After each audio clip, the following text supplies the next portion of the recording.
Right now, even as you watch this, there is a voice in your head.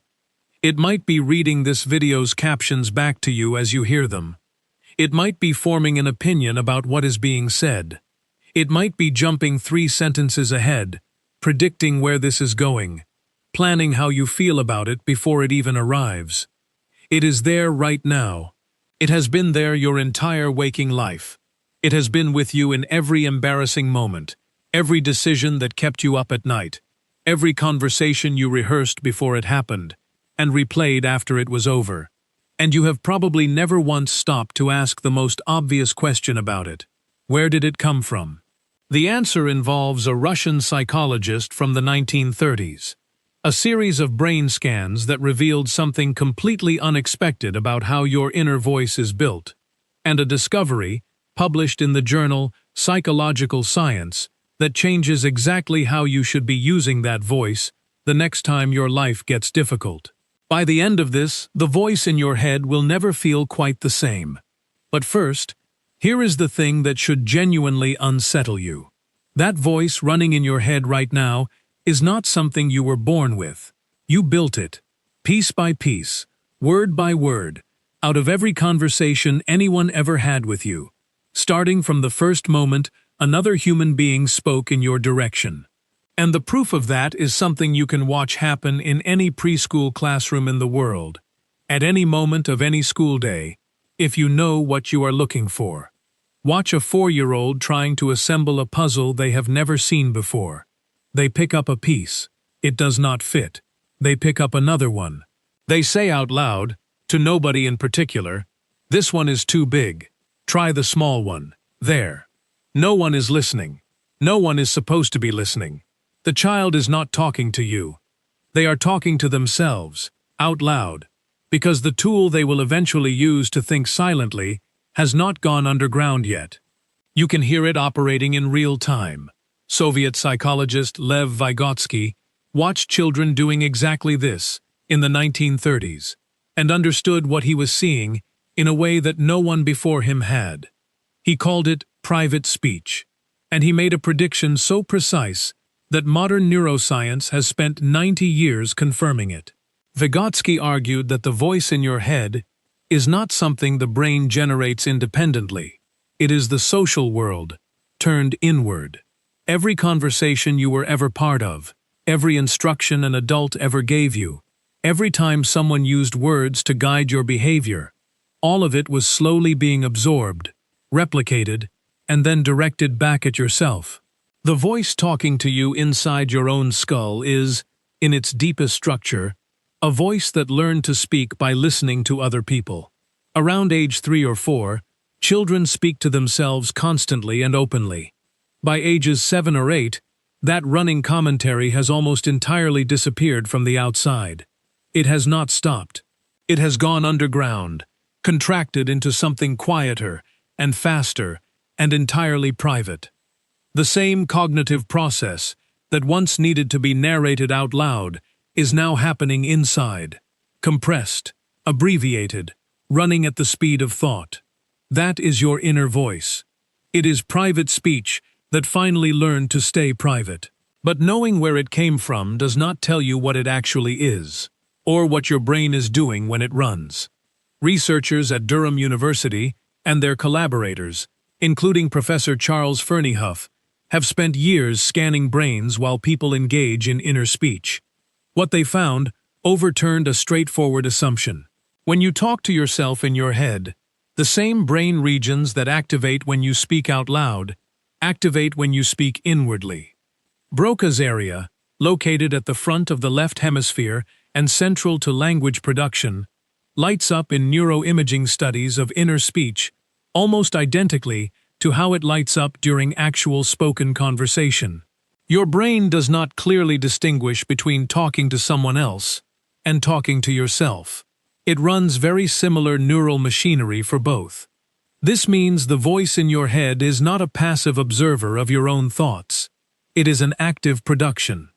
Your brain is generating it using the same infrastructure it uses for real speech, which is why it feels like a voice rather than a concept, why it has rhythm and tone and pace. why some people hear it with the full acoustic quality of a real sound, and others experience it more like a sensation of language, without precise sound at all. And here is where it starts to get complicated in a way that most people have never considered. A small number of people do not experience this at all. No internal narration, no running commentary, no voice. Psychologists at Aarhus University in Denmark and the University of Wisconsin-Madison published research in psychological science, coining a term for this condition: anendophagia. People with anendophagia think, process, make decisions, and move through their lives without any language-based internal voice accompanying the process. They do not experience the absence as a deficit. They simply think differently, often more visually, processing their experiences in images and spatial impressions rather than words. For those of us with a constant inner voice, the idea of a completely silent mind is genuinely difficult to imagine, in the same way that people with anendophagia often report finding it strange, almost eerie, to learn that other people's heads are never actually quiet.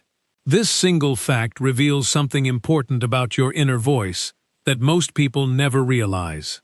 It is not thinking itself, it is one tool among several that the brain can use to think. It happens to be the one most human brains default to. But the existence of anendophagia proves that the inner voice is a feature, not the system. So what is it actually doing when it runs? The most fundamental answer is that it is regulating you.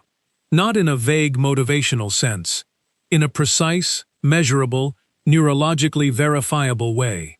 Researchers studying working memory have found that inner speech is one of the key mechanisms the brain uses to hold information in place while processing it.